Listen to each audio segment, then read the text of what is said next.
All right, this is 7.3 example 3, and right out of the gate, I just want to talk about the graphical idea of doing this. And I did do this just in Desmos, but all you have to do this on your calculator is put in that y1 is equal to, and I'm going to write it out like the calculator does, the absolute value of 2x minus 5. That is my graph in red, and the graph in blue is the right-hand side, which I'll call y2 is equal to 5 minus 3x. And I think really importantly that looking at the graph, the solution is where these two graphs intersect, and therefore the solution is right here, which is at the point 0, 5. Now the x is the solution.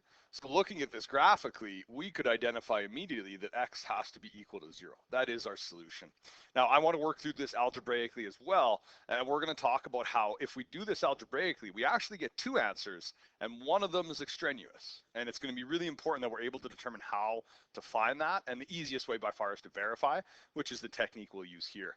So just like I did in previous questions, I'm going to look at solving when it's the absolute value of a positive number, which means that I am solving 2x minus 5 is equal to 5 minus 3x. I'm going to move all my variables to the left-hand side and all my constants to the right-hand side, and I get that 5x is equal to 10. When I divide by 5, I get that x is equal to 2. Now, x is equal to 2 is right here on this dotted line. That is not a solution, and we can see that graphically. The way that we could prove that algebraically is through that verification process. And if I do verify x is equal to 2, what I have is the absolute value of 2 times 2 minus 5 is equal to 5 minus 3 times 2. So this is the absolute value of negative 1 is equal to 5 minus 6, which is negative 1. And we run into a problem here because the absolute value of negative 1 is positive 1. Because 1 is not equal to negative 1, this is incorrect. So x equals 2 is not an answer.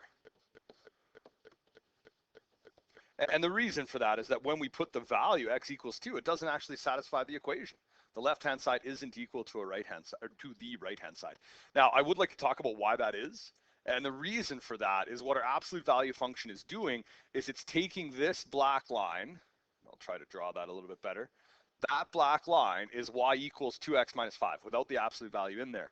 What our absolute value function has done is it's taken the negative section that I've drawn in green of that black line and it's reflected it above the x-axis.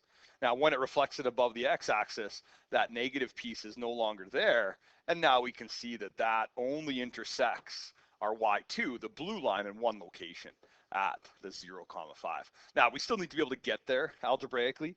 So to finish this question off, what I'm going to do is I'm going to deal with the absolute value of a negative case, and that's going to be a negative times the expression inside the absolute value, 2x minus 5, and that's equal to 5 minus 3x. All right, some pretty important math stuff happening here. We have to remember to distribute that negative on. I get negative 2x plus 5 is equal to 5 minus 3x. I'm going to do the same technique. I'm going to move all my variables to one side, all my constants to the other side. Negative 2x plus 3x is x, and 5 minus 5 is 0. So I get that solution, x is equal to 0. Now, if you're using your calculator with the algebra, you probably have verification built in, but it is never a bad idea to check. And so I would check with my verification process, is the absolute value of 2 times 0 minus 5 equal to 5 minus 3 times 0? Very important to always verify with the original equation. This tells me the absolute value of negative 5 is equal to 5, and that is definitely true. So we have one solution.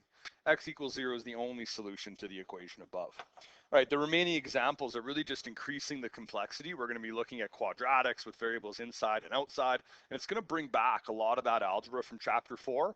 Might not be a bad idea to go back and take a look at those kind of factoring steps and the quadratic formula, because they are going to come up in these kind of questions.